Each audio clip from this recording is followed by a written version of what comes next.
Why was everyone ignoring her at the briefing table?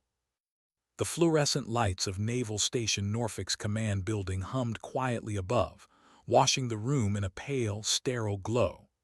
Rows of uniforms, white-pressed, decorated, lined the table, while at the far end a projector cast the admiral's insignia across the wall like a brand of authority.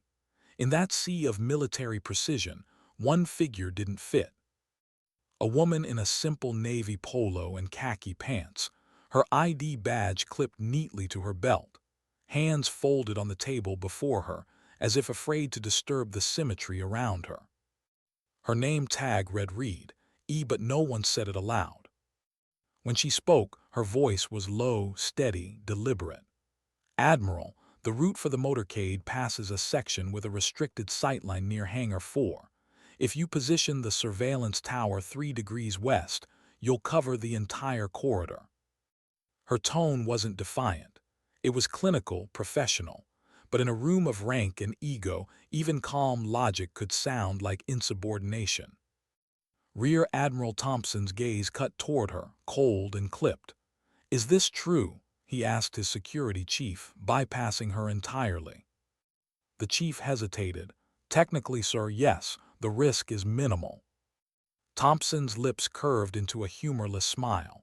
"Minimal," he repeated, letting the word hang. "Then let's leave the strategic analysis to those who wear the uniform, shall we?" A few nervous chuckles flickered through the room, followed by silence. Evelyn Reed said nothing. She lowered her eyes and made a small note in her logbook. That was how she survived here, by recording, observing, adapting. She didn't push back, didn't explain. She just waited for the next order, the next shift, the next quiet day to pass unnoticed. But that wasn't the first time she'd been underestimated. It wouldn't be the last. Outside, the late summer air clung heavy with jet fuel and salt. The fleet's annual commissioning ceremony was approaching, one of the most anticipated days on base.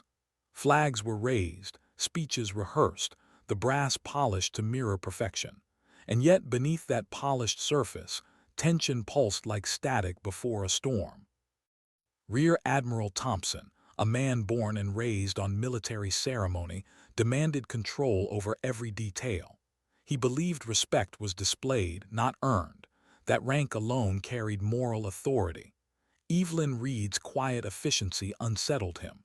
She followed orders, yes, but not the way subordinates were supposed to. She followed procedure as if it were a higher law than him. He didn't know why that bothered him so much, only that it did. Evelyn arrived at the security office before dawn that morning, the sky still an indigo veil over the harbor. Her steps echoed down the concrete hallway. The younger guards, half her age, full of caffeine and casual arrogance, barely looked up as she passed. They didn't know her story, didn't need to.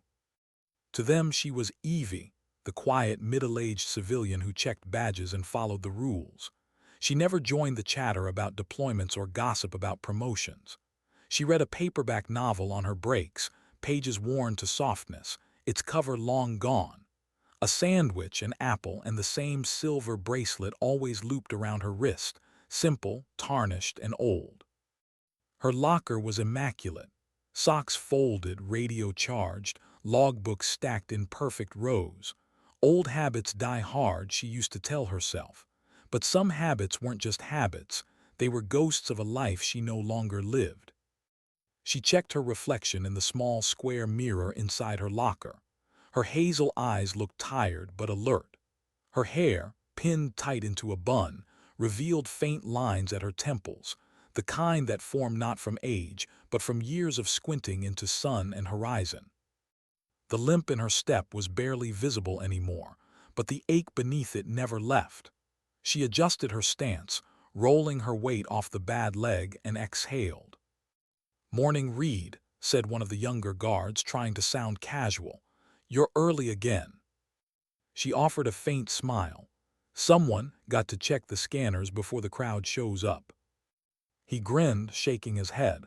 "You take this job too seriously." Evelyn looked at him for a long moment, then replied quietly, "It's the only way to take it." She left before he could respond. By mid-morning, the base had transformed into a sea of dress whites, camera crews, and ceremonial banners. Families waved miniature flags, and the air buzzed with the sound of distant aircraft and laughter. The admiral stood near the pier, his posture perfect, every detail rehearsed. Then came the first disruption. A VIP motorcade rolled up to the checkpoint. Among them, General Miller, credentials in hand, credentials that refused to scan. "Scanner error," Evelyn murmured, checking the handheld device. The admiral, already impatient, strode toward her, his expression carved in granite. "This is General Miller," he said, voice sharp. "His credentials are unimpeachable. Your scanner is faulty. Let him through." "Sir," she replied evenly, "protocol requires a visual confirmation from command post. It will only take a moment." "A moment too long." The admiral's eyes darkened. "Your job is to facilitate, not obstruct," he hissed, low enough for nearby officers to hear.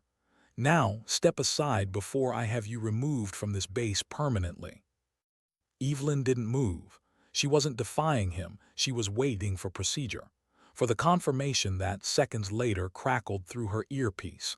"Command to Gate Alpha, authorization mismatch. Please verify alternate clearance." She looked at the admiral. "Sir, there's a clerical issue. The document code doesn't match." For one sharp, suspended moment, no one spoke. Then the realization hit. The error was on the paperwork, not the scanner. The admiral's authority cracked in public view. He turned away, face tight, jaw locked. The crowd didn't react, but the silence was deafening. Evelyn lowered her hand and waved General Miller through after the corrected clearance came in. The procedure had worked exactly as designed, but the damage was done. She had embarrassed him, and that, in Thompson's world, was unforgivable. That night, as the base lights dimmed and the docks quieted to the rhythmic hum of the harbor, Evelyn sat alone on a bench overlooking the water. The air smelled of rust and salt and memory. She reached up and touched the bracelet on her wrist. Her thumb brushed over the faint engraving on the inside, letters long worn smooth by time. "Fly, fight, return." She closed her eyes. She remembered the sky, the way the clouds looked from 40,000 feet like continents of smoke and fire, the hum of the engines that had once answered to her command, the silence after the explosion, the pain, the hospital lights, the sterile smell of recovery rooms, the doctors saying she'd never walk again. And then the quiet, the long, empty years that followed. She had chosen this life, this anonymity. The base job had been offered by a friend who still wore the uniform, who thought it would keep her close to the community. She had accepted it because it gave her order, routine, distance. And for the most part, it worked, until men like Thompson reminded her that invisibility came at a cost. She exhaled, slow and steady. "You're just a guard now," she whispered to herself. "That's all." But even as she said it, she didn't quite believe it. The following morning, Thompson jogged his usual 5-mile loop around the perimeter, his breath visible in the cool dawn air. Near the back gate, he slowed. There she was again, Evelyn Reed kneeling by the fence line, fingers tracing the metal links. "What are you doing?" he barked, half annoyed, half curious. "The tension wire's corroded," she said without looking up. "The ground here is soft, it could be a breach point." He snorted. "I've been running this perimeter for 10 years. The fence is fine. Stop inventing problems." She didn't respond, just stepped back, brushed the dirt off her hands and walked away. The next day, the maintenance team received an anonymous work order. "Reinforce fence tension, Sector 4B, no name. No explanation, just the problem and the solution." Thompson never knew it was her, but he suspected, and suspicion hardened into resentment. When the morning of the commissioning ceremony finally arrived, the sun blazed gold over the harbor. Flags whipped in the wind. Sailors stood in formation, boots aligned like clockwork. The stage gleamed with microphones and polished brass plaques. Evelyn Reed stood at the checkpoint once again, scanning credentials, maintaining composure.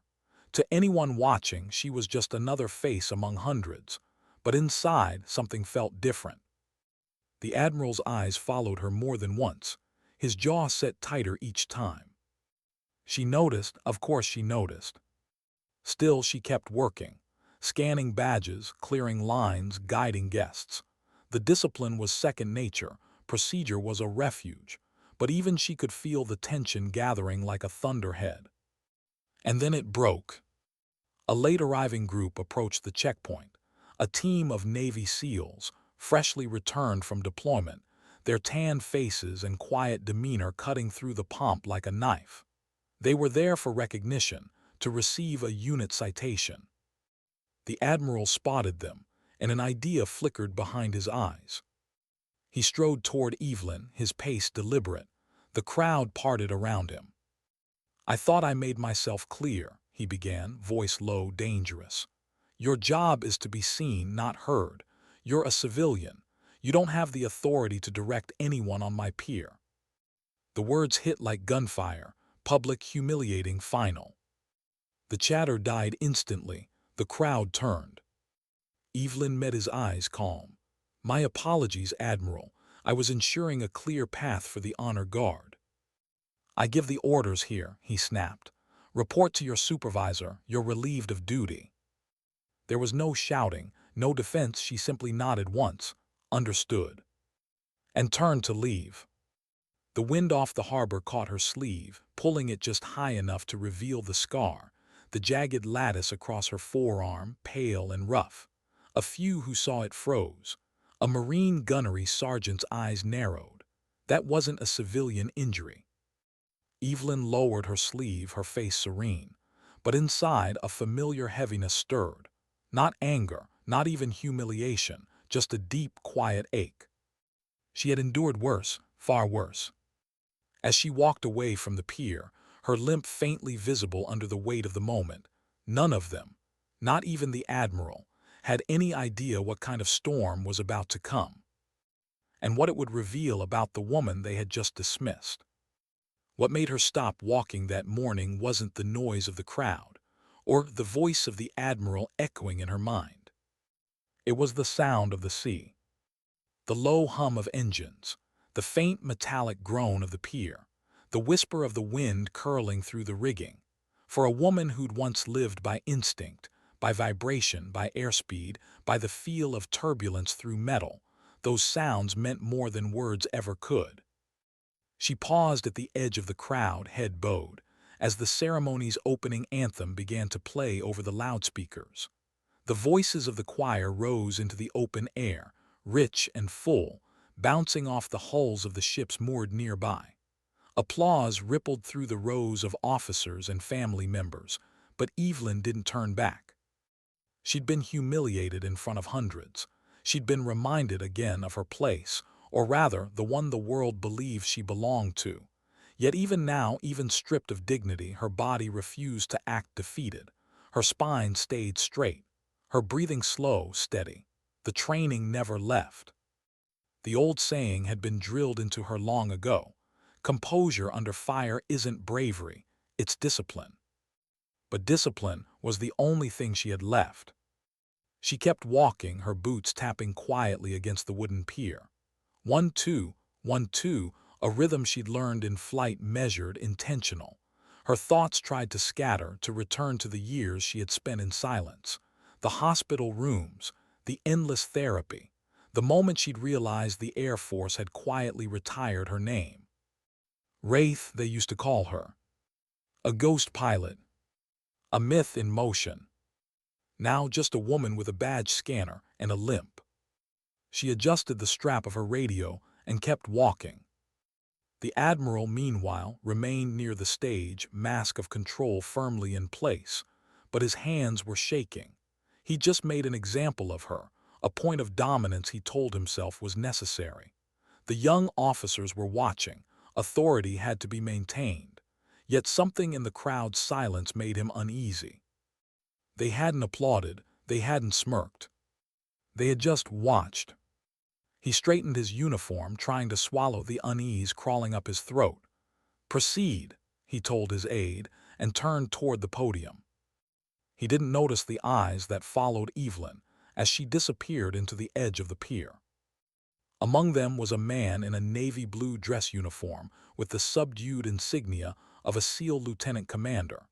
His posture was relaxed but alert, the kind of quiet composure that comes from 1,000 hours of doing dangerous things without witnesses. He'd seen arrogance before, plenty of it, but something about the exchange had stirred a strange recognition. "Chief," he murmured to the older man beside him, "look at her." The guard. "Yeah, you see how she moved when he barked at her." The Master Chief frowned, looked like she was just standing there. "No," the commander said softly. "That's not how civilians stand under pressure. Shoulders relaxed, eyes scanning peripheral. That's trained, combat trained." The chief gave him a skeptical glance. "Sir, she's a contractor." The commander didn't respond. His eyes stayed locked on Evelyn's retreating figure. Something about her gait, the way she pivoted off her left foot, the distribution of weight, sparked a memory he couldn't place. He knew that movement. He'd seen it before, in the cockpit bay of an airfield far from home. But that was impossible. Evelyn had reached the far side of the pier when it happened. A sound like a scream of metal tore through the air, the groaning, shuddering collapse of a mechanical giant. Heads turned.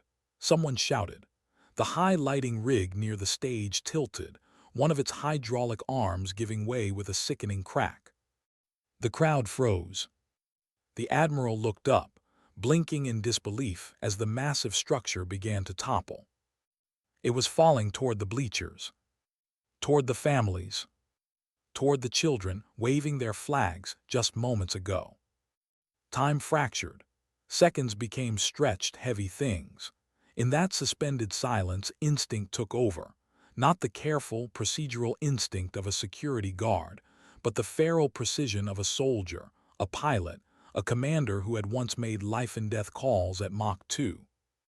Evelyn turned before her mind could catch up. "Brace and cover." The words ripped from her throat, raw and commanding. The kind of voice that silences chaos because it carries the weight of someone who has already lived through it. Her limp vanished. She moved fast, purposeful, cutting across the pier with terrifying clarity. "VIPs against the bulkhead," she shouted. "Stage right, move." People reacted before they understood. It wasn't the words that moved them. It was the tone. The authority. Her eyes tracked the falling rig. The trajectory, the weight, the angle of descent. Her brain did the math automatically.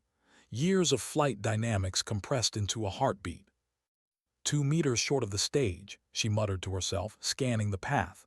Collateral radius 5 meters. Then louder, "You two," she pointed at 2 young sailors standing frozen in panic. "Get the children clear, maintenance corridor now." The sailors didn't question her, they ran. The world erupted in sound. Metal shrieked. Screams rose. Evelyn's boots pounded against the pier as she reached the side of the crowd, her body instinctively positioning between danger and the defenseless. The rig hit the ground with an explosive crash. Shards of metal skidded across the concrete, narrowly missing the last group of families. Dust filled the air, choking, acrid. And then silence.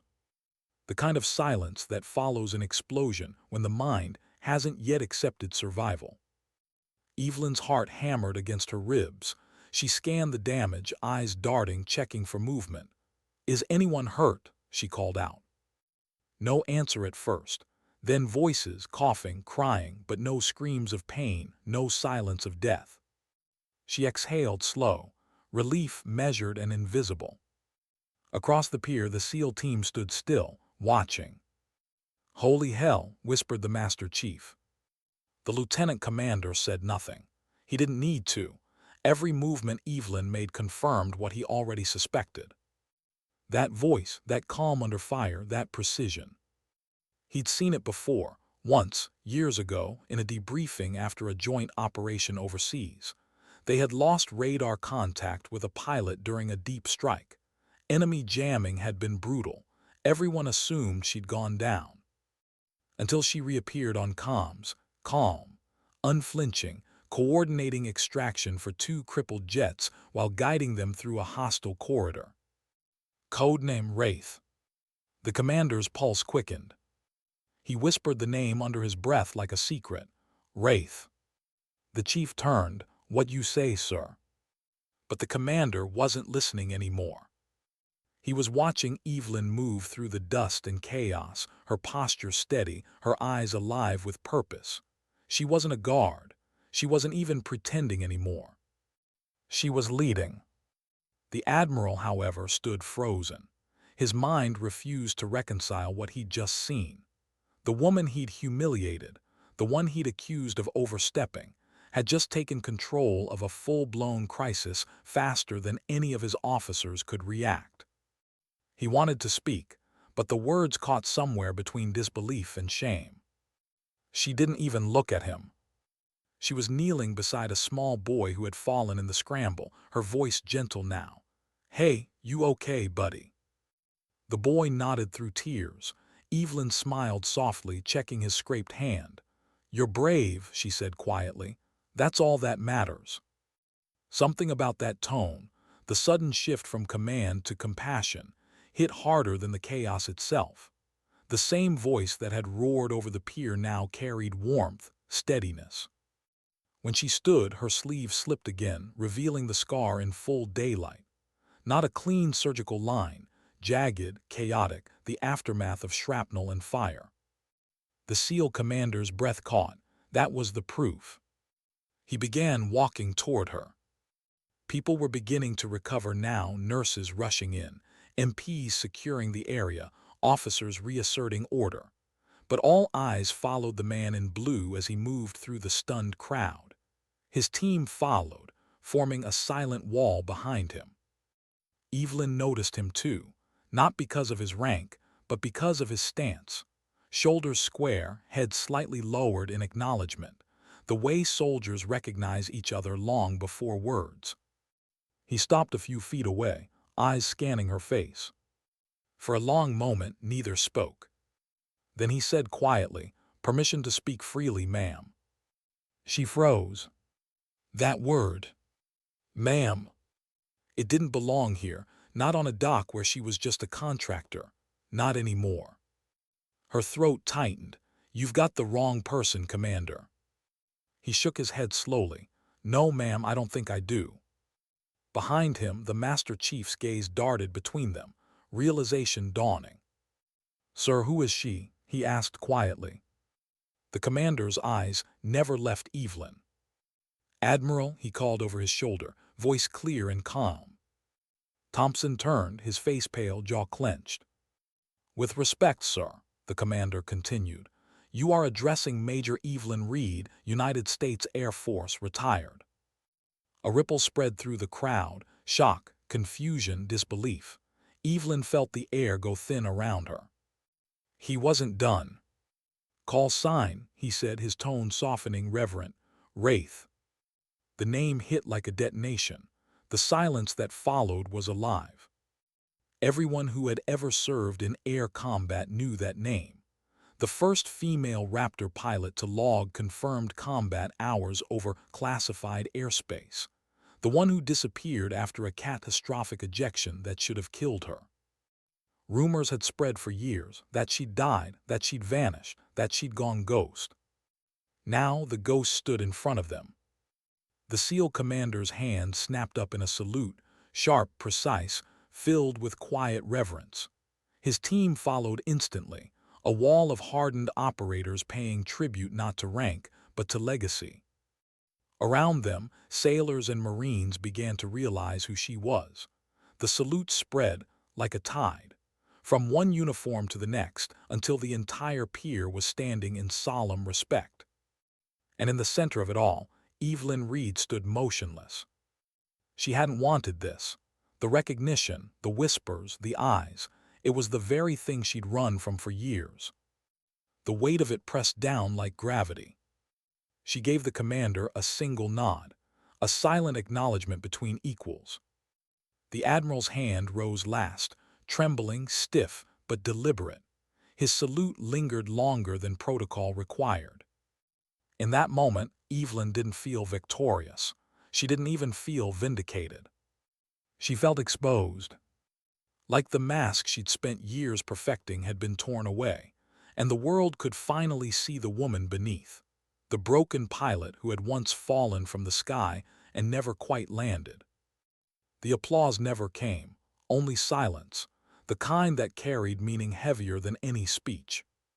And as the wind rolled in from the Atlantic, rippling through the rows of saluting uniforms, Evelyn Reed, Major Wraith, Ghost, closed her eyes for just a heartbeat. In that single breath, she remembered the words her old flight commander had once told her, long ago. Courage doesn't always roar. Sometimes it's just the calm voice that refuses to back down. When she opened her eyes again, the pier was still. And though the crowd saw a legend reborn, she felt only the weight of all she'd tried to forget. Why didn't anyone move when it was over? The crowd still stood at attention even after the last salute had fallen. The metallic clang of the toppled rig had long since been swallowed by the waves, yet no one seemed able to leave. Something sacred hung in the air, like the last echo of a hymn no one wanted to interrupt. Evelyn felt all those eyes on her. It wasn't pride she felt, it was pressure.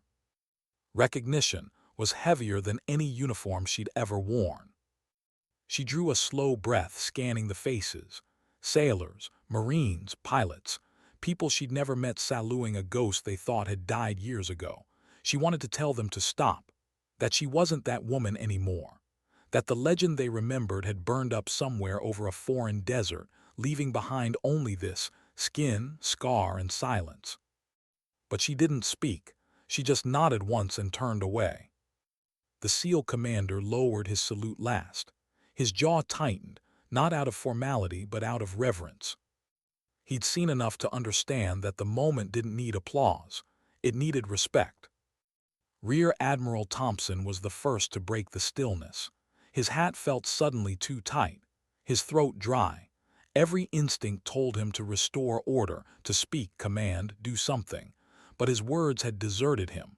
Authority meant nothing when stripped bare of humility. He stepped forward, the metals on his chest clinking softly, and stopped a few feet from Evelyn.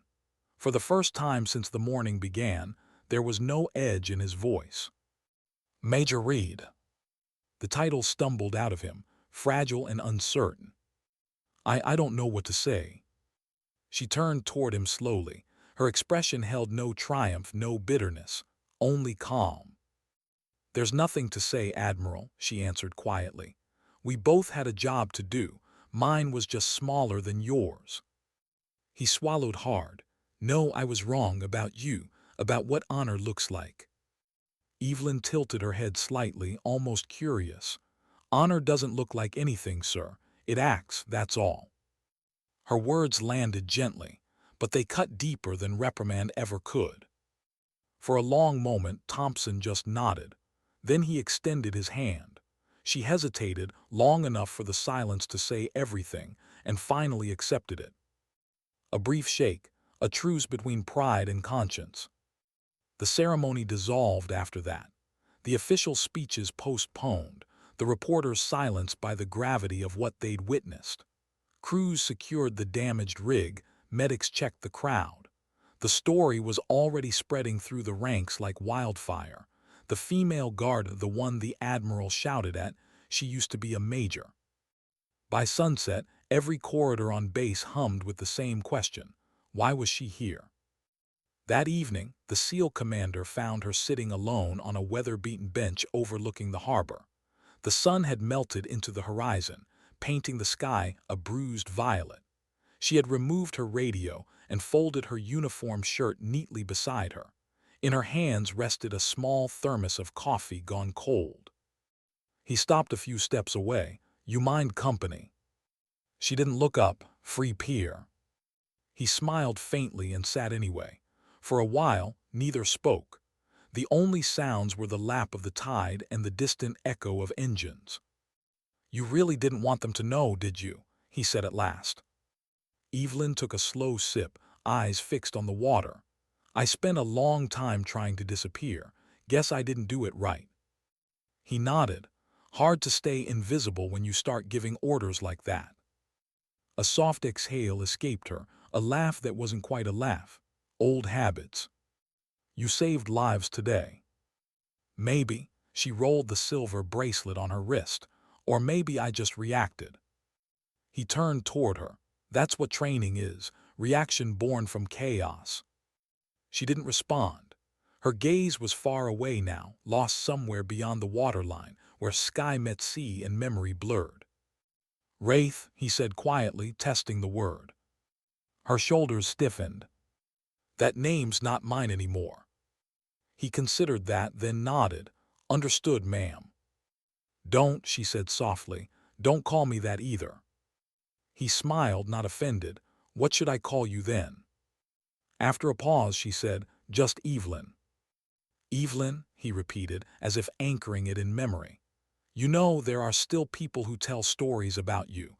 The mission over Kalat province, the rescue over the mountain corridor." She shook her head.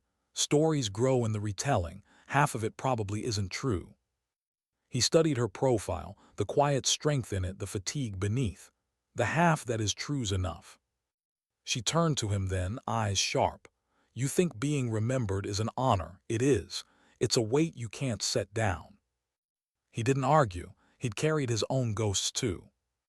Behind them, floodlights flickered on across the base. The night air cooled.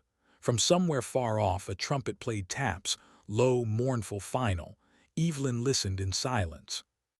"When I crashed," she said after a long time, "I thought I was done. Doctors said the same. I told them I didn't need to walk again. I just wanted to feel wind and sound. That hum in your chest when you're flying.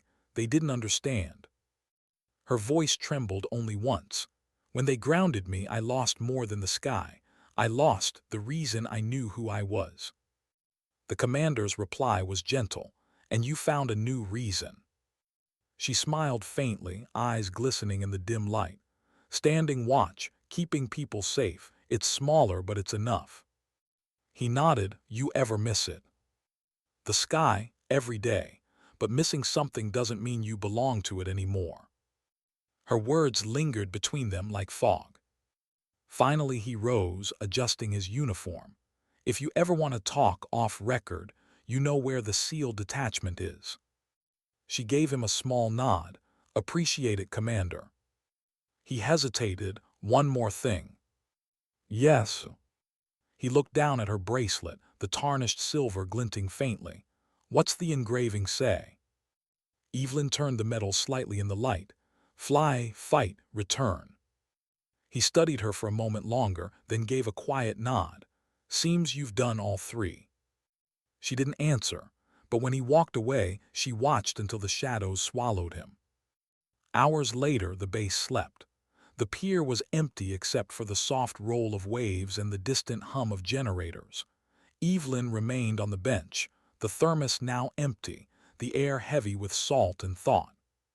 The adrenaline had faded, leaving behind exhaustion and ache. Her leg throbbed in rhythmic pulses, a reminder of the old injury. She flexed her fingers, feeling the tightness of the scar tissue on her arm. Every mark had a memory. In the stillness, her mind wandered where it always went when she was alone, back to the sky. She remembered the countdown in her helmet, the radio chatter cutting in and out, the sudden flash when the missile hit the wing. The spinning horizon, the smell of smoke inside the cockpit, the crushing weight of gravity pulling her down. And then the silence after the chute opened, the realization she was still alive. She remembered thinking, "Don't die yet, not like this." And somehow she hadn't. The first drops of rain began to fall, soft and cold. She didn't move. The water darkened her sleeves, slicked her hair against her forehead. The base lights shimmered through the drizzle like ghostly beacons. For the first time that day, Evelyn allowed herself to feel the thing she'd buried beneath composure: grief. Not for the pain, not for the humiliation, but for the loss of anonymity. The world now knew her again. The legend had a face, and that meant the questions would come, the attention, the invitations she would decline, the pity she couldn't bear. She whispered to the empty pier, "I didn't want this." Her voice broke on the last word. Somewhere behind her, faint footsteps approached. She didn't need to turn to know who it was. "I thought you'd be gone by now," she said. Admiral Thompson's voice answered softly, "Couldn't sleep." He stopped beside her, hands clasped behind his back. The rain peppered his uniform, running in thin lines over his medals. He looked older now, stripped of the authority that once defined him. "I read your file," he said quietly, "the parts that weren't blacked out." She didn't respond. "I also sent a message to Air Force Command," he continued, "to thank them for you." She looked up at him then, expression unreadable. "You didn't need to do that." "I did," he said simply, "because you reminded me today what rank can forget, that courage doesn't ask permission." For a moment neither spoke. The rain softened, turning the world to mist. Then Evelyn said, "Don't turn me into a story, Admiral, not again. Let it fade." He nodded slowly. "If that's what you want." "It is." He hesitated. "Still, if you ever decide to return to teach, consult, anything, the door's open." Evelyn smiled faintly. "Thank you, but I've already returned, sir, just not to the sky." Thompson exhaled, a breath that sounded almost like acceptance. "Good night, Major." She looked back at the water. "Good night, Admiral." When he left, she remained seated until the first pale light of dawn began to break across the horizon. The storm clouds drifted west. The ocean glowed silver. Somewhere out there, a jet roared faintly, too high to see, too far to follow. Evelyn closed her eyes and whispered into the morning air. "Sometimes dignity doesn't speak, it simply acts." How long does it take for silence to turn into rumor? On Naval Station Norfolk, not long at all. By sunrise, Evelyn Reed's name was already a ghost moving through corridors and mess halls. Not Evie, the quiet guard, anymore. No, now she was Major Reed. The pilot who vanished. The woman they called Wraith. People spoke her name the way sailors talk about storms, with a mix of fear, awe, and disbelief. Every version of the story changed slightly depending on who told it.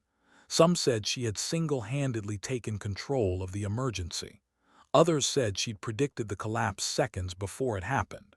A few claimed she'd saved the Admiral's life directly. But none of them really knew what mattered, that she didn't want to be known at all. In the security office that morning, the air felt different. Conversations that usually hummed over coffee died when she entered.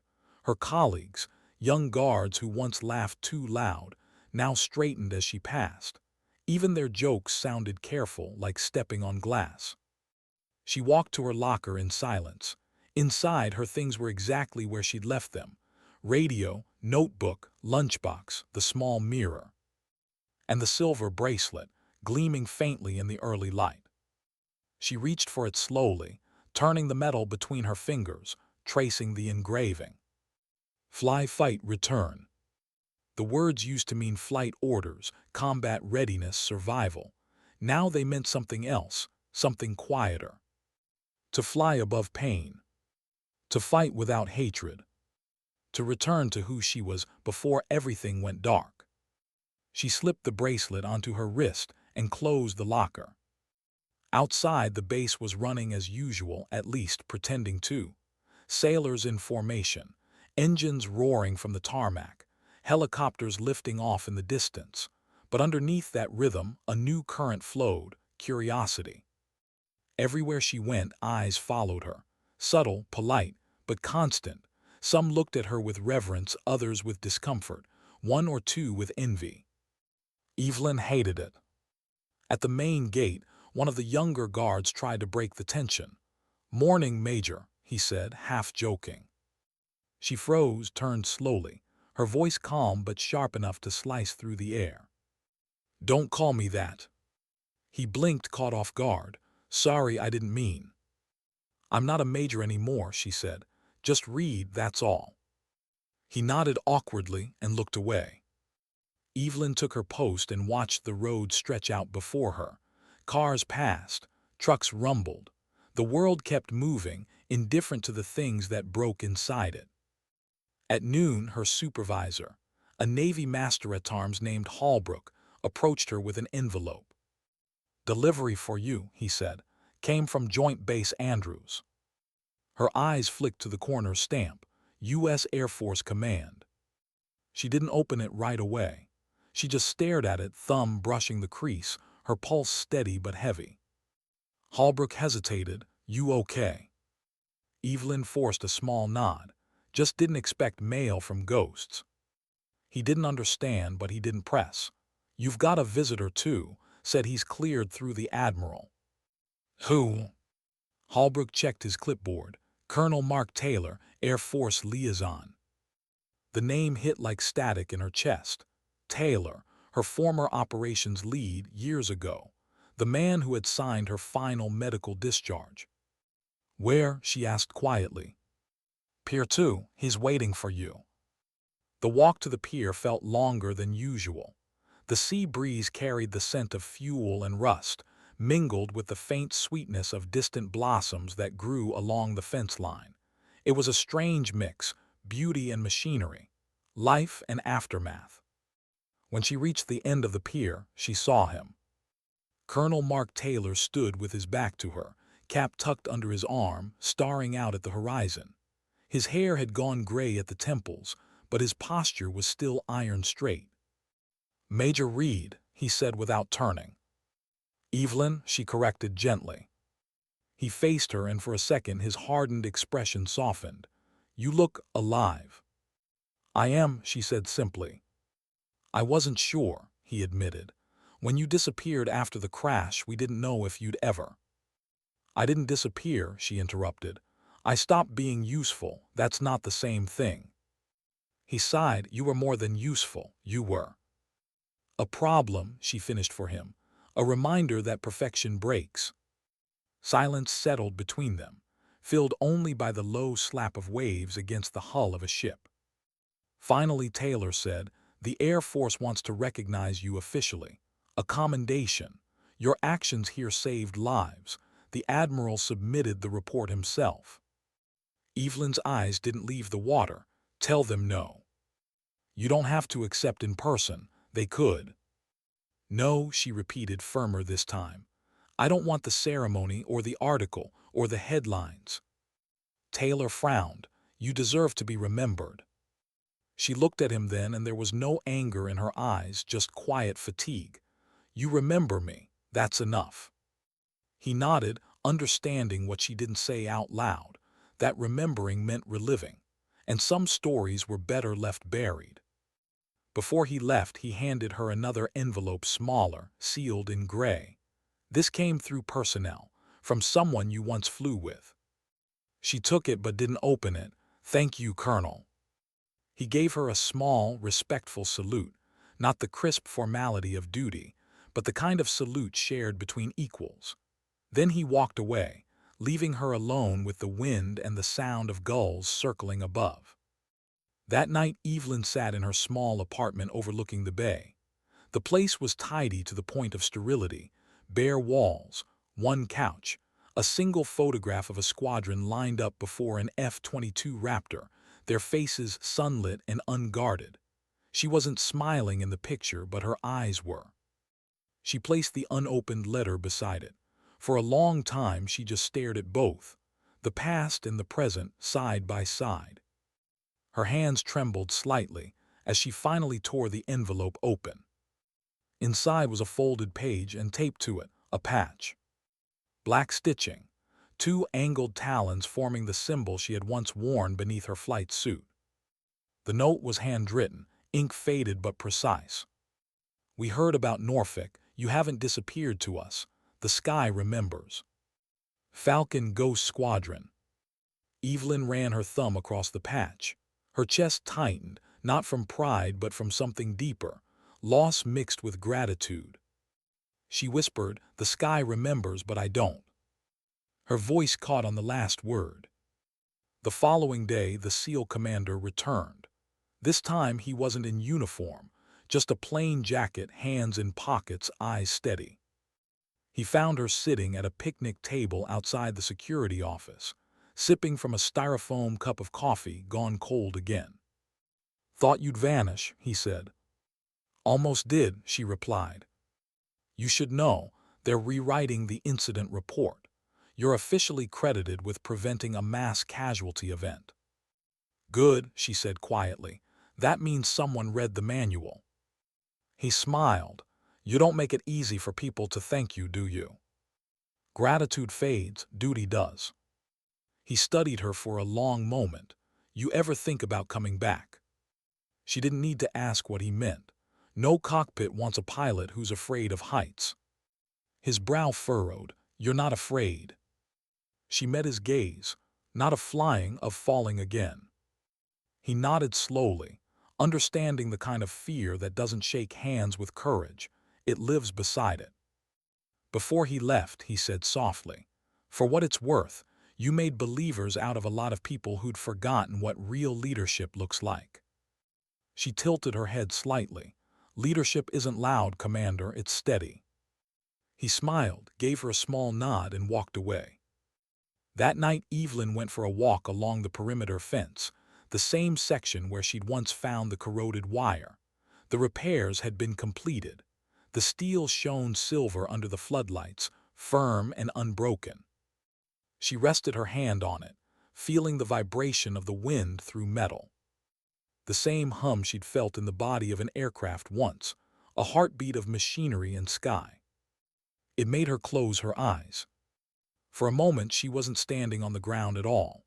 She was back in the cockpit, helmet sealed, engines alive beneath her, the horizon stretching infinite ahead. She could almost hear the radio crackle. "Wraith, you're clear for ascent." She smiled faintly and whispered to no one, "Copy that." When she opened her eyes, she was still on the ground. The lights still burned. The world still turned. And for the first time in years, she didn't feel like she'd fallen out of the sky. She had landed. Why was her name suddenly everywhere again? The morning after the letter arrived, Evelyn Reed woke to a noise she hadn't heard in years. Cameras. From her apartment window overlooking the base perimeter, she saw them, journalists clustered by the main gate, their vans lined up like a small invasion. Flashbulbs burst against the rising sun, reporters waving microphones at sailors who wanted nothing to do with them. Someone had leaked the story.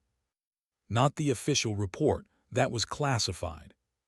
But just enough of it, enough to turn a quiet woman into a headline. Mystery guard identified as retired Air Force hero. Wraith, RETURNS, legend SAVES, lives at Naval Station. She stared at the scrolling feed on her phone for a long time before setting it down face down on the table. The hum of the refrigerator filled the silence. She pressed her palms together, breathing through the sudden ache in her chest. It wasn't pride, it was dread. By the time she arrived at the base, the front checkpoint was chaos. Security had doubled. The reporters kept at a perimeter line, but their voices still carried through the fence. "Ms. Reed, can we get a statement?" "Major Reed, is it true you predicted the collapse? Were you part of a classified program?" The last one made her flinch. She walked past them without answering, badge pressed to the scanner, eyes forward. A guard tried to shield her path, whispering, "Ma'am, maybe go through the east entrance." "I'm fine," she said evenly, though her pulse was. Inside, the world pretended to continue as normal, sailors at drills, officers in briefings, but everywhere she went, conversation stopped half a second too late. People greeted her with the wrong kind of politeness, the kind reserved for statues. When she reached the security office, Holbrook met her at the door. "You weren't supposed to come in today," he said. "Admiral's orders, Public affairs wants you to rest while they manage this." "Manage what?" she asked. He hesitated. "The legend." Later, sitting alone in the empty break room, Evelyn unfolded the morning paper someone had left on the counter. Her own face looked back at her from a grainy photo, a still frame from someone's phone during the ceremony. She wasn't even looking at the camera. Her head was turned, her expression calm, eyes sharp. The headline beneath it read, "Silent Hero SBEAKS Through Action." She almost laughed. If only they knew how tired she was of being called that. The door creaked open. A young female petty officer entered, clearly nervous. "Ma'am, sorry, Ms. Reed." Evelyn looked up. "Yes. I just wanted to say thank you. My brother was in the crowd that day. You saved him." Evelyn blinked. "I didn't." "You did," the young woman insisted. "He told me you yelled for them to move. If you hadn't." Her voice broke. She straightened quickly, embarrassed. "Sorry, I just wanted to tell you that." Evelyn managed a small smile. "Then tell him to pay it forward. That's thanks enough." The petty officer nodded, saluted awkwardly, and left. When the door shut, Evelyn stared at the empty room. The echo of gratitude was supposed to feel warm. Instead, it hollowed her out. That evening, Rear Admiral Thompson held a press conference. Evelyn watched from her apartment, the volume turned low. He stood behind a podium flanked by the Navy emblem, his voice steady, professional. "Major Evelyn Reed's actions exemplified courage under pressure," he said. "Her experience and calm decisiveness prevented what could have been a devastating tragedy." He paused, eyes shifting slightly as if weighing his next words. "She reminds us that honor doesn't always wear a uniform. Sometimes it stands a quiet post, unseen, until the moment it's needed most." The reporters scribbled notes, cameras flashed. Evelyn turned the TV off halfway through. She didn't go outside for 2 days. Her phone buzzed endlessly. Old colleagues, strangers, news outlets, even military podcasts asking for interviews. She ignored all of them. On the third night, someone knocked on her door. The pattern was deliberate: 2 taps, pause, 1 more, military rhythm. She opened it to find the SEAL commander standing there, rain dripping from his jacket. "Evening," he said softly. "Mind if I come in?" She stepped aside wordlessly. He glanced around her Spartan apartment, the bare walls, the single photograph, the folded flight jacket draped neatly over a chair. "You keep this place like a barracks," he said with a faint smile. "Old habits." He nodded toward the untouched phone on the table, the missed calls flashing. "They're not going to stop." "I know. You could use it, you know, the attention. Speak for veterans, for women in service." She cut him off gently. "I didn't survive all that just to become someone's headline." He leaned against the counter, studying her. "Then what are you going to do?" "I'm going to keep my post," she said simply. He frowned slightly. "At the gate." "At peace." The silence that followed wasn't awkward, it was heavy, meaningful. Rain tapped softly against the window, a rhythm like heartbeats. The commander's gaze softened. "You ever think about why they called you Wraith?" She looked at him, puzzled. "Because I disappeared." He shook his head. "Because you moved through chaos without leaving a trace. You made the impossible look quiet. That's not disappearance, that's grace." Her eyes lowered. "Grace doesn't erase mistakes." "Maybe not," he said, "but it gives you permission to live with them." She didn't answer. Instead, she reached for her thermos, poured him a cup of lukewarm coffee, and handed it over. They sat in silence for a while, the kind of silence that heals more than words. When he left, the night had deepened. Evelyn stood by the window long after, watching the rain turn to mist over the bay. The headlines would fade eventually. They always did, but something else lingered, a quiet restlessness she couldn't name. She thought of the young petty officer who'd thanked her, the base workers who now looked at her differently, The SEAL commander's words, "You made the impossible look quiet." What if she could use that? Not for recognition, but for repair. She turned away from the window, eyes landing on the folded flight jacket on the chair. Her name patch still clung to it, faded but legible. Reed EMAJUSAF. She picked it up, tracing the thread with her thumb.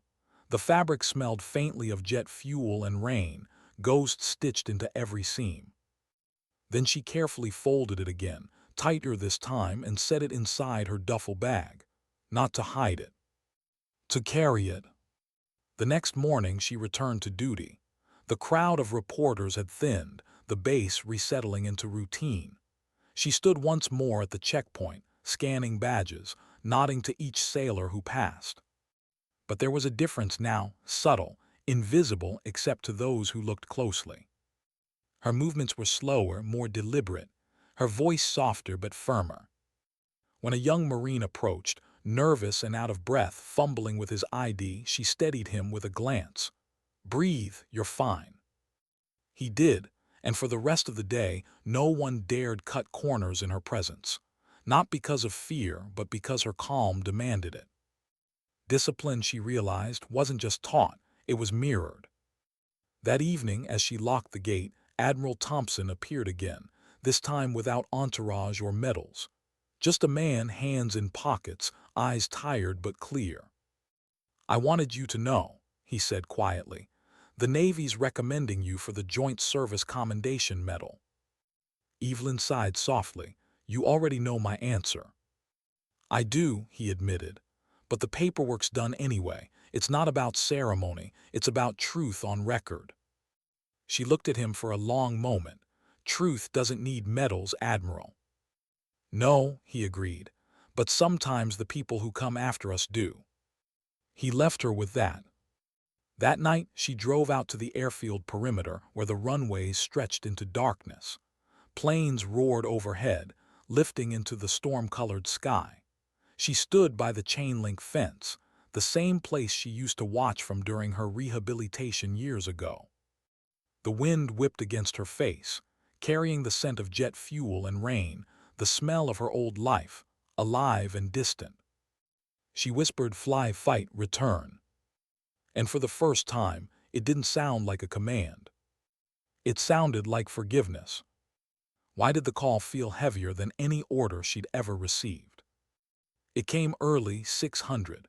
The phone on her nightstand buzzed with the sharp authority of military timing. Evelyn almost ignored it. Almost. But the number flashing across the screen froze her hand midair.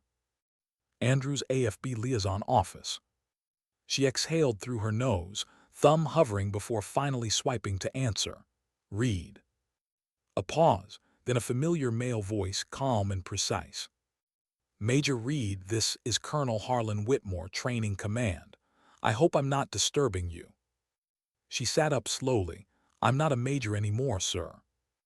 "I know," he said, "but respect doesn't expire with rank." Silence hummed between them. "I'll get to the point," he continued. "We're developing a new joint training initiative between Air Force and Navy flight programs, tactical leadership, cross-branch crisis response. We could use someone who's been tested in both chaos and humility." Evelyn blinked. "You're asking me to teach?" "Yes, ma'am. As a civilian consultant, we don't want a figurehead, we want someone real." She leaned back, running a hand over her face. "You've got hundreds of instructors who are real, Colonel." "Maybe," he said softly, "but not one who turned a base panic into order in 7 seconds flat." She sighed. "That story's growing teeth, isn't it? Legends always do." "I'm not a legend." "That's exactly why you're the right person." She didn't answer. "Think about it," he said finally. "No uniforms, no cameras, just young pilots who need to understand what courage looks like when the plan falls apart." The call ended before she could protest again. The silence afterward pressed heavy, like altitude before descent. She stared at the phone for a long time. Then whispered, "You're not supposed to go back." but the thought didn't sound as certain as it used to. That afternoon, she returned to the base as usual. The air smelled faintly of rain and jet exhaust. Her shift at the gate was uneventful. No admirals, no reporters, no emergencies. Just the quiet rhythm of scanning badges, nodding and observing. She started to think she could fade again, that the world was forgetting her story, just as she'd wanted. But that illusion broke when she saw them. Three young aviators, maybe mid-20s, walking past her post after their training rotation. One of them, a woman, stopped mid-stride, elbowing her friend. "Wait, is that her?" she whispered, not quietly enough. Evelyn pretended not to hear, but the woman stepped closer anyway. "Ma'am, sorry, are you Major Reed?" Evelyn's jaw tightened. "Not anymore." The pilot smiled nervously. "I just wanted to say, we studied your flight logs in simulation last semester. The Calet maneuver, they still teach it at the academy." Evelyn blinked, caught off guard. "They what?" "The evasive descent through crossfire. It's part of the crisis module now. They call it the Wraith Spiral." The young pilot grinned, starstruck. "You don't know how many of us try to pull that off. Most of us black out by the second rotation." Evelyn's lips parted, but no words came out. She managed a faint smile. "Then I hope they teach you when not to use it." The girl laughed softly. "Yes, ma'am, always with caution." When they left, Evelyn stood motionless, the wind tugging at her hair. The Wraith Spiral. She hadn't heard that phrase in over a decade. Her past wasn't just alive, it had been institutionalized. She whispered under her breath, "They're still flying my mistakes." That night she didn't sleep. She sat by the window, the moonlight silvering the scar on her arm. Her mind drifted to the sound of engines, not from memory, but imagination. The constant, living rhythm of flight that had once been her heartbeat. But beneath that sound, another voice stirred. Her old flight instructor, the one who'd trained her before she ever touched an F-22. He'd told her once, "Your greatest responsibility as a pilot isn't to fly. It's to teach others how not to die." She laughed back then, dismissing it as dry humor, but now the words haunted her. Maybe teaching wasn't about going back. Maybe it was about ensuring no one else had to carry the same scars. The next morning, she walked into Admiral Thompson's office unannounced. He was reviewing paperwork, startled when she spoke. "Sir," she said evenly, "if training command reaches out, I'm listening." He leaned back in his chair, studying her for a long moment. "You sure about that?" "No," she admitted, "but I'm not sure about staying still either." He nodded slowly. "You know, when this all started, I thought you were the quietest person I'd ever met." "I was. Now I think silence might have been the only thing keeping you sane." She smiled faintly. "Still is." "Then keep it," he said gently. "You can teach without losing it." 2 weeks later, Evelyn Reed found herself walking through the gates of Langley Air Force Base, a place she'd once called home, now both familiar and foreign. The buildings had changed, the faces were new, but the air smelled the same: jet fuel and ambition. She wore civilian clothes, no insignia, no visible trace of the rank she once carried. Still, people recognized her, not from sight but from stories. Colonel Whitmore met her at the hangar. "Didn't think you'd come," he said, half smiling. "Neither did I." He gestured to a group of cadets gathered by a flight simulator. "They don't know you're here yet. I thought I'd let you introduce yourself, or not." She raised an eyebrow. "You enjoy ambushes, don't you?" He chuckled, "Only the meaningful kind." The hangar was alive with noise, laughter, engine tests, the mechanical hum of training cycles. Evelyn walked among them quietly, unnoticed at first. She listened to the young voices, confident, eager, reckless. "Sir, I can nail that spiral in the sim next time." "Yeah, sure, after you stop blacking out halfway through." More laughter. She stopped beside the simulator pod, watching a young pilot climb out, drenched in sweat but grinning. 52 seconds before blackout, he boasted. 52 before error, she corrected gently. He froze, turned. Ma'am. You pulled too hard on your second rotation, she said, stepping closer. That's why you lost stabilization at the apex. The Raptor can take it, you can't. Ease your roll by 1 degree. Let the aircraft save itself. The group stared at her. Colonel Whitmore smiled faintly. Cadets, he announced, meet your new consultant, Major Evelyn Reed, call sign Wraith. The silence that followed was almost reverent. The young pilot blinked twice. You're Wraith. She gave a small nod. Used to be. A ripple of awe moved through them. The girl from the day before was among the group, grinning in disbelief. Ma'am, she said, we didn't think you were real. Evelyn smiled faintly. Neither did I. That day she didn't lecture. She didn't quote doctrine or procedure. She just told them the truth. Courage isn't the absence of fear, she said. It's precision inside of it. When everything falls apart, your body will lie to you, it'll tell you to freeze. But you can train your mind to keep moving. She paused, scanning their faces. Leadership doesn't come from volume, it comes from clarity, from choosing to act without needing credit. They hung on every word, not because of who she was, but because of how she said it, like someone who had been broken and learned to fly anyway. By the end of the session, one cadet raised his hand. Ma'am, do you miss it, flying? Evelyn thought for a moment, her eyes softening. Every single day, she said quietly, but missing it means I still remember why it mattered. After the cadets left, Whitmore approached her. You were right to come, he said. They need this. She looked around the hangar, at the faint outlines of aircraft under maintenance tarps, the smell of oil and metal filling the air. Maybe I did too. He smiled. So you're staying? For a while, she said. Long enough to remind them the sky doesn't belong to heroes, it belongs to learners. That evening, she stood alone outside the hangar, watching a pair of F-22s streak across the twilight sky. The thunder of their engines rolled over her like memory and music combined. She whispered under her breath, "Fly safe, kids." And for the first time since she'd fallen from the sky, the sound didn't hurt. It healed. The legend wasn't reborn that day. It simply learned to breathe again.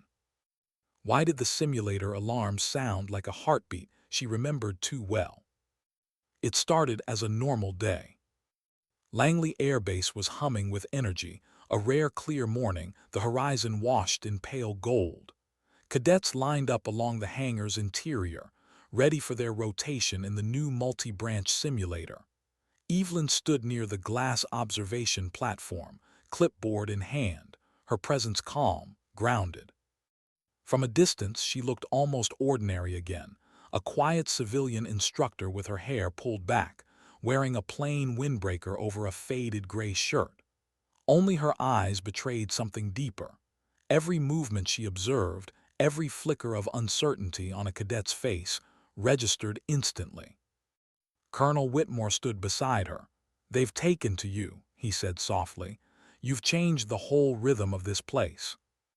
Evelyn gave a small nod. They listen because they know I don't care about medals. He smiled. That's why you should be the one to brief them today.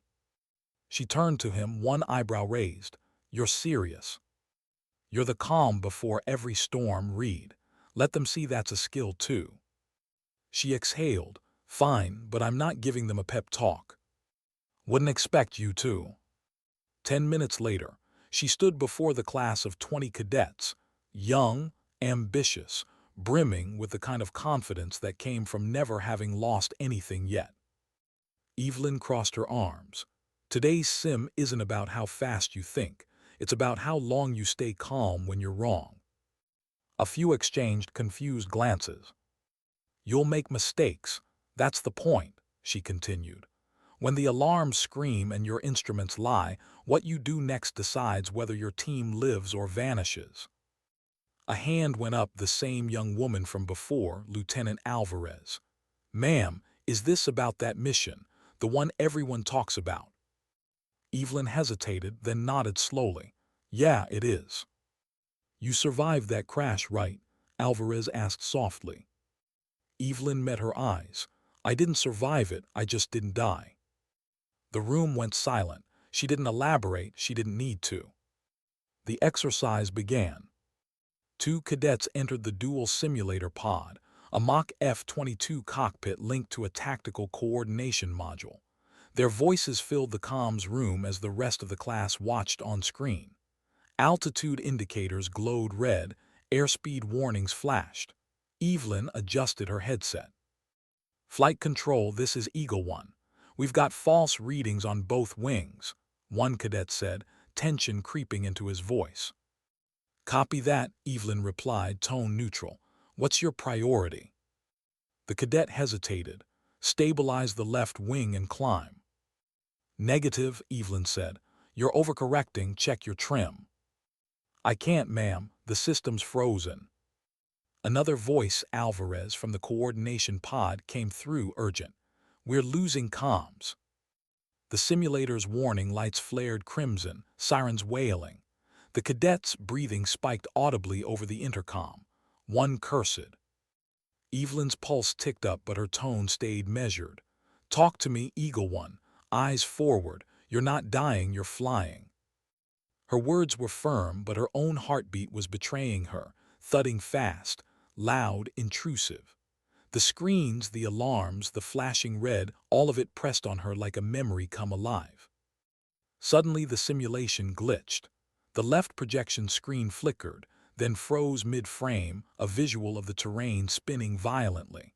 The software's AI failed to recover. Inside the pod, the cadets were still reacting to what they saw, unaware it wasn't real anymore. Ma'am, systems aren't responding, one shouted. Whitmore frowned from the control deck. We've got a lockout in the left module. Evelyn stepped forward. Manual override. Offline. Her gut clenched. She could hear the panic rising in the cadets breathing through the headset, shallow, quick, primal. It was the sound that had haunted her dreams. The same sound she'd made once, when the world went sideways and gravity didn't forgive. She pulled off her headset and strode to the simulator door. Whitmore called after her, Reed, it's just a malfunction, let it reboot. But she didn't stop. She keyed the emergency release, the hatch sliding open with a hiss. Inside, the cadet in the pilot's seat was trembling, gripping the throttle like it was a lifeline. His eyes were wide, locked on the frozen projection of his imaginary death spiral. Hey, Evelyn said softly. He didn't hear her. She knelt beside him, hand steady on his shoulder. Listen to me. You're not falling, look at your hands. His breathing stuttered. Ma'am, I. Breathe in through your nose, out slow. He obeyed automatically, training overridden by instinct. Now say it, she whispered. I'm not falling. He hesitated. Say it. I'm not falling. The words cracked, but the tremor in his hands eased. Evelyn held his gaze. Good. Now reset your mind, forget what you see, trust what you feel. Her voice softened, almost to a whisper. The ground isn't coming for you, it's waiting for you to come back. The silence stretched, then the simulation rebooted, visuals stabilizing. The cadet's chest heaved as the alarms faded. Evelyn stepped back, heart hammering, hiding the tremor in her hands. Whitmore exhaled audibly through the comms. You good, Wraith? She froze. He hadn't meant to use it. It just slipped out. But the sound of it cracked open something inside her. For a long moment she couldn't speak. Then, I'm fine, she said, though it wasn't true. Later, when the hangar was empty, she sat alone in the dark simulator bay. The hum of cooling fans filled the silence. The smell of hot metal and machine oil made the air thick with déjà vu. She closed her eyes, and suddenly she was back there. The roar of engines, the blinding flash, the spin. The sound of her own voice screaming through comms, I can't stabilize. And then nothing, the sound cutting out. Her fingers curled into fists on her knees. She could still feel the ejection's violence, the crushing pressure, the sky tearing apart around her. She forced herself to breathe. "It's over," she whispered. "It's over." But the words didn't stick. She didn't hear Colonel Whitmore enter until his voice broke the quiet. "You pulled him out of that spiral like it was muscle memory." She didn't look up.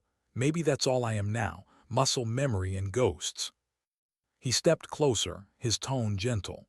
"You didn't just save that cadet from panic. You taught 20 others what composure really looks like." Evelyn stared at the blank simulator screen. Composure's just control. Fear doesn't vanish, you just learn to fly with it. Whitmore nodded. "Then maybe that's what you're meant to teach." She didn't answer. After a moment, he placed a folder on the console beside her. "They're adding your name to the official training program. Reed's Rule. It's one line: breathe, assess, act.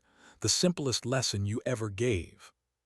She looked at it, her name printed in small, neat font across the header. It didn't make her proud. It made her quiet. "People are still listening," Whitmore said softly. "Maybe that's your second mission." She smiled faintly. "I never wanted a second mission." He smiled back. "You didn't need one. You just kept living, and that's harder." That night, Evelyn drove to the airfield again. The runway lights shimmered against the mist. Somewhere above, jets sliced through the dark sky, their contrails catching moonlight. She stood by the fence, hand resting on the cold steel, the same way she had before. Only now, the hum in the metal didn't remind her of loss. It reminded her of continuity. She whispered into the wind, not as a prayer but as a promise. "To every pilot who falls, may you learn to land." Then she looked up at the stars, quiet, steady, infinite, and for the first time she didn't feel beneath them. She felt part of them. How do you say goodbye to a sky that never answered you? It had been 3 months since Evelyn Reed's return to Langley. 3 months of quiet mornings and slow, patient teaching. 3 months of watching young pilots learn to trust themselves, one imperfect breath at a time. The world had moved on from her headlines as it always did. The news cycle spun elsewhere, new conflicts, new heroes. Her face faded from the feeds, replaced by others who hadn't yet learned what silence costs. But here, inside the hangar, her story had taken root, passed from instructor to cadet, told in whispers and respect. "Wraith doesn't speak much," they'd say, "but when she does, listen." She liked that better than medals. It was a Wednesday when the message came. A small envelope plain, no return address. Inside, an invitation. Joint Graduation Ceremony, Atlantic Wing, Class of 2041. And beneath it, one line handwritten in neat, steady ink. "You saved me once. It's my turn to thank you right." Signed LT, Daniel Cross. The same cadet from the simulator incident. Evelyn read the note twice before folding it back carefully. For a long moment she just stood there, the paper warm in her hand, her mind tracing the edges of memory and time. Then she smiled, the kind of quiet, inward smile that feels like both grief and grace. The ceremony was held at the Flight Academy's open field, rows of polished boots, bright uniforms, sunlight glinting off mirrored visors. Families filled the stands. Music swelled from a small band, formal but hopeful. Evelyn stayed near the back, dressed in simple navy slacks and a white shirt, blending in among the instructors. Colonel Whitmore spotted her and approached. "Didn't think you'd actually show up." "Neither did I," she admitted. He grinned. "You're part of this whether you like it or not." She glanced toward the cadets lined up in perfect symmetry, the youngest generation of flight, heads high, hearts still untested. "No," she said softly. "I'm the wind they'll forget came before them." Whitmore smiled gently. "That's what wind does, it moves others forward." When the ceremony began, Evelyn stayed silent through the speeches, the oaths, the applause, the cadets throwing their caps into the air. Then the PA system crackled. "Before we conclude," said the announcer, "one of our graduates would like to dedicate a moment to someone who taught him not how to fly, but how to stay human when the cockpit goes dark." Evelyn froze. On stage, LT Cross stepped forward. The sunlight caught his uniform, immaculate, proud but humble in posture. He took a breath, steadying himself. "3 months ago, I panicked in a simulation that felt more real than any mission could. I thought I was dying. Then someone opened the hatch, looked me in the eye, and said 6 words I'll never forget." He looked out toward the crowd. "You're not dying, you're flying." Murmurs rippled through the audience. Evelyn felt the air leave her chest. Cross continued, voice calm but thick with emotion. "That moment taught me that leadership isn't noise, it's presence. It's the calm voice that stays when everything else breaks. I wouldn't be standing here without Major Evelyn Reed." He raised a small silver pin, a pair of wings. "And with permission from command," he said, "I'd like to present her with these not as a medal, but as a reminder that her flight still carries us." The crowd turned, eyes searching. She could have hidden, could have stayed in the back, but Evelyn exhaled, stood, and walked forward through the rows of uniforms. Each step echoed softly against the platform boards, a slow rhythm like a heart-finding piece. When she reached the stage, Cross saluted her, sharp, perfect, trembling slightly. She didn't return it. Instead, she stepped closer and clasped his shoulder. "You did fine," she said quietly. He smiled. "I learned from the best." She took the pin from his hand, holding it for a moment before fastening it to his collar instead. "Then keep earning it." The audience rose in applause, but Evelyn didn't hear it as celebration. She heard it as release. Later that night, she sat alone on the runway's edge. The field was quiet now, moonlight stretching across the tarmac. The sound of distant turbines whispered through the dark like a song from another life. She held the envelope again, Cross's handwriting fading slightly where her fingers had traced it too many times. Then she looked up at the sky. "You're still up there," she whispered, "all of you." She remembered their names, the ones who hadn't made it, the ones who taught her the cost of command. Her voice grew softer. "I carried you longer than I should have, but maybe that's how flying works. You keep what lifts you, even after you land." The wind shifted, brushing her hair gently across her face. It felt like an answer. The next morning, Evelyn handed in her base ID to Whitmore. He frowned. "You're leaving." "I'm moving on," she said simply. "Doesn't mean I'm gone." He nodded slowly. "You know, you could have stayed forever." She smiled faintly. "Forever's just another mission that never ends." As she turned to go, he called after her, "You ever regret stepping away from the cockpit?" She paused, glancing over her shoulder. "Only when I forget that flying isn't about altitude, it's about trust." And with that, she walked toward the open gate, the same kind she once guarded, the same one where it all began. Weeks later, at a small rural airfield far from the coast, a single-engine Cessna lifted off into the morning light. At the controls, Evelyn Reed, hair tied back, eyes steady. No mission, no command, just air, silence, and the sound of her own heartbeat steadying with each breath. The horizon opened wide before her. For a moment, the sunlight hit the windshield at just the right angle, and her reflection looked younger, lighter. She smiled, not for anyone, just because. Below her, the world stretched in quiet colors, fields, rivers, roads leading nowhere fast. Above her, the sky waited, endless, forgiving. And as she leveled the wings, her voice, quiet, resolute, filled the cockpit like a promise to know one and everyone at once. "Sometimes," she said, "dignity doesn't speak, it simply acts." The camera would have pulled wide then, her plane shrinking into the endless blue, sunlight flaring across the frame. No music, just the wind, just flight. A life no longer escaping the sky, but becoming part of it again.